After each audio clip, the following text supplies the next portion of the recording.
What's up, everybody? Hope you're all doing very well. HRT here. All right. I'm here for what? I'm here for number one. We're gonna go ahead and go through a simple swing trading strategy that I use to identify momentum. And number two, we're gonna take a look at how my swings are doing from last week and why I placed a trade on them. And lastly, number three, we're gonna take a look at various sectors and see and identify if there is a theme, if there is a change of direction, if there is what's going on as we are nearing and moving towards election. All right, cool. With that all said, let us begin. This swing trading strategy is quite simple. It simply identifies momentum when the momentum is changing from one direction to the other direction, and that's when you lock in. First thing you'll need is a 66-day moving average, which is the green. And secondly, you'll need the 33-day moving average. And that one is just there to just simply have it as a complementary information. That's it. For example, as we can see here, we've been quite bullish for quite some time here. As you can see here, pretty bullish, right?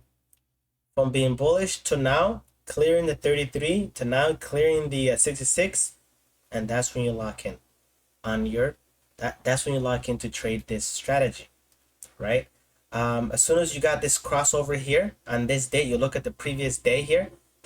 You look at the previous day for confirmation. Did the previous day change direction? Did the previous day close from one direction to the other direction? Yeah, we have a close below the 66-day moving average on this day. Therefore, on this day, you can go ahead and place a put.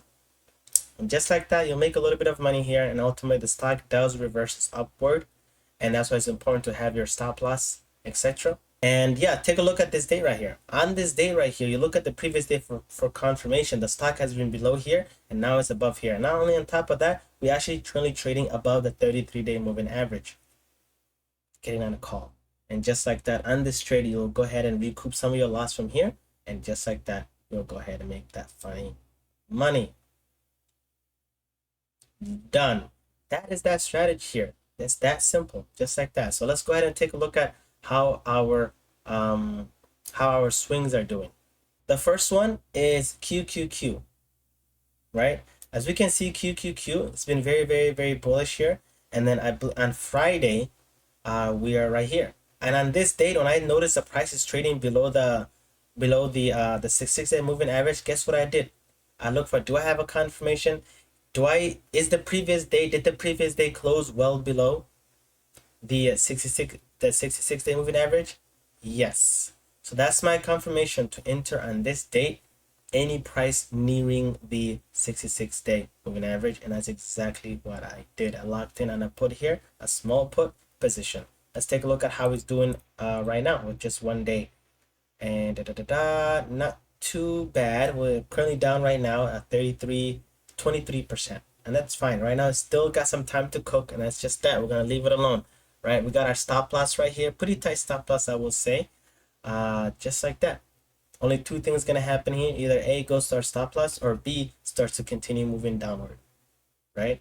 So for as of right now, what we're recognizing with QQQ is that what it's been quite bullish for quite some time, from going all the way up here, and the 66-day moving average up here with the huge gap in between, right? And now giving that up, closing the gap with literally gaps too. Look at that. This day close here, and the next day opening here. I mean, look at that, and just like that, we're clearing it, and now we could be potentially looking for a switch, right? We don't know. We'll see what happens. I saw my confirmation. I just simply locked in, right? That's exactly what I did. Let's go ahead and take a look at Microsoft. Same thing, right? I looked at my confirmation on the previous day. Cool. Did the previous day close below did the previous day change direction? Yeah. Cool. I locked in on a put. That's exactly what I did. As of right now, we're currently down 23%. We got Peloton here. I believe on Peloton, I got in on this date right here. On the 25th, I got in on for a put because I looked at the previous day. That's my confirmation. That's my confirmation. Stock from trading above here to now trading well below the 66, and I locked in on a put. Right now, it's currently not doing too well, as we did got that reversal right now going on. And right now, this is where I've decided to place my stop loss. It's a little too tight. I might move it up to right here. But ultimately, we'll see on Monday if I'm gonna have to accept this loss or not, right? But I did saw my my setup. I just simply locked in on it. Now the question is was this a good trade though? And if you can clearly see, look at that. I mean, it's switching too much from, you know, going above the green to below the green, above, you know, the momentum, below the momentum. When he does that, just ignore that. Just ignore that kind of trade. You want a stock that's clearly indicating one direction, and now I want to go home, right? Like literally switching from one direction to the other direction. And this one clearly does not say that. This is a very, very wishy-washy one, as we can see. Maybe if I kept that in mind, I probably would have not traded this one. But something to keep in mind going forward. Just like that. And I got a little funny one here. Lastly is drip. Take a look at drip here. It's one of my swing here for a call. Why did I do a call on this one? Number one, I saw this trend uptick here. And number two, I bought it on this day right here because I looked at the previous day for confirmation, right? On the previous day, I got the confirmation to lock in. I went ahead and got in on a call, and slowly, and it just continued to moving up. And yet, surprisingly, I am down 90%. Quite strange, and this is why it's important to understand, option contract. Drip is an exposure to gas. I was looking for an ETF, an exposure to gas, but this ETF is not the best to trade options. We can clearly see that. So, but yeah, that's just how the swings are doing as of right now. We're gonna see as time progresses. We will see. All right, cool. Now, lastly, let's take a look at different sectors and see if there's a theme going on, if there's a clear directional change, etc., etc., etc. Let's go ahead and start off with SPY. Right? What are we seeing with SPY right now? The overall market here, SPY. What are we seeing? We have been very bullish. Oh my goodness. SPY has been doing very, very well this year. Wow. Very, very well, right? And now that we're nearing election, is there an effect happening? Yeah, there is. Take a look here, right? We reached all the way up here just to reverse. Not only reverse, but rather reverse, now clearing the 33, and now headed straight to that 66-day moving average. Are we going to continue moving down? That's the question. That is the question, right? That is the question. Right now, we literally given up this run from all the way here to now coming very tightly to that 66-day moving average. Is it going to change direction? We will see. Once that happens, and that will be my strategy to go ahead and lock in. So that's that. That is SPY. Let's take a look at the overall tech market here. Let's go ahead and take a look at the tech market. Let's see here. Okay, here's the tech sector here. Let's look at this ETF here. This ETF is Vanguard Information Technology. Same thing is really with the SPY here, what it looks like, right? Quite bullish, and now we're really clearing up and headed towards that 66-day moving average, potentially looking to go further down. Right now, it's still considered bullish, despite that it did clear it all the way here. Maybe just simply breathing and let it, continue probably going to run. We don't know. We do have the Fed rate cut coming up. So we'll see how things go. I'm going to keep an eye on it. But as of right now, the theme that I'm seeing is that we've been very, very bullish, and we're just simply breathing. So this sector is also now just simply breathing from this wild run that it's been doing. Just as SPY has been doing that. Let's take a look at Apple here. Apple's also breathing, looking to maybe head to that 66 moving average. Right now it's currently, just underneath the 33-day moving average. Nvidia. Let's take a look here. I guess pretty much the same thing. They're all overall appear to just simply breathing, closing that gap, right? Closing that real estate gap from being super bullish to now like really locking in and getting closer to that 66-day moving average, right? Is it gonna close below, right? We don't know. We will see. As of right now, we appear to be maybe headed for that change of direction. Cool. Let's take a look at another sector here, from tech to now consumer discretionary. Let's take a look at here.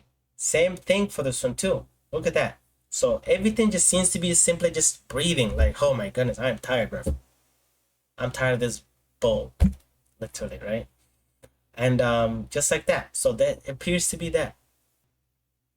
Oh wow. So real estate sector is pretty good, pretty good. Wow, ever since this change of direction here, it's just simply really been holding up. Look at the gap between, I mean, wow, look at the gap here, right? Here's a 6-6-day moving average, and look where the price is at.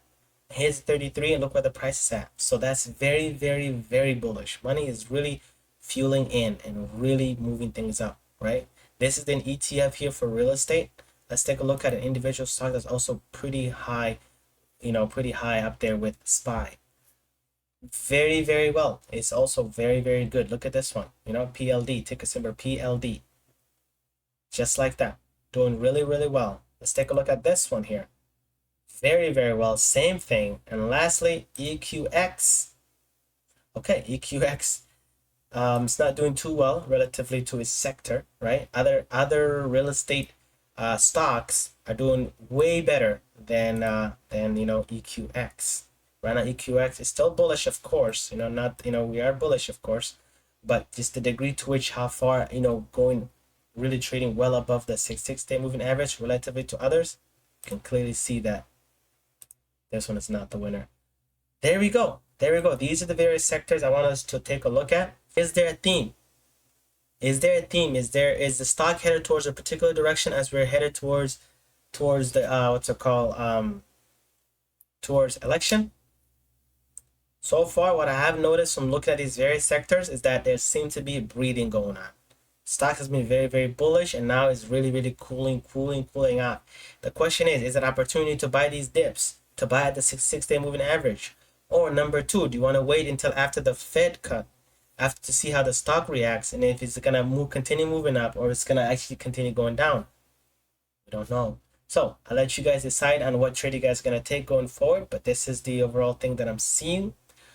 In the next few days, we're gonna see the clear direction, right? Either this was an opportunity to buy the dip, or this is an opportunity to what's it called, to buy put. I think we might be looking to change direction as we're headed towards election here, right? From being really bullish to now bearish until we get more clarity. Just like that, that's my conclusion. What are your thoughts on this? Go ahead and place your comment. What's your overall conclusion? What did you took from this? And yeah, I look forward to reading your comment. Appreciate you guys also for liking the video. HRT out. See you guys all next week.